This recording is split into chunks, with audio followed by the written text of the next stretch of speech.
One question we often get from a client is, so you have all your constraints and you have your goal function. In this, typically you want to minimize the cost in a scenario or maximize savings or something with a lot of constraints, and you get the solution. And then a client asks, what's the second best solution? That's the question that sounds so trivial to answer, but it's really, really hard, because what do we mean by second best?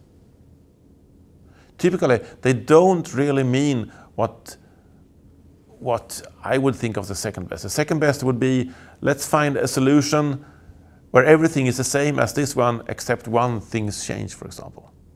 But that's not what they want.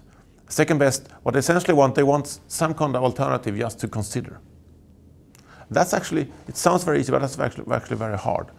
What my recommendation is then, if I want to find a second best solution, so I have a scenario, I want to find the second best solution, I normally recommend that we do what I call a stability test.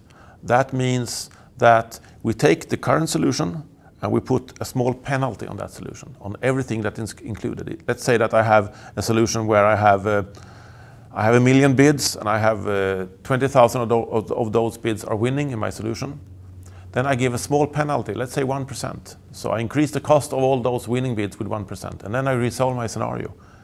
If I then get exactly the same solution back, I know that my solution is quite stable.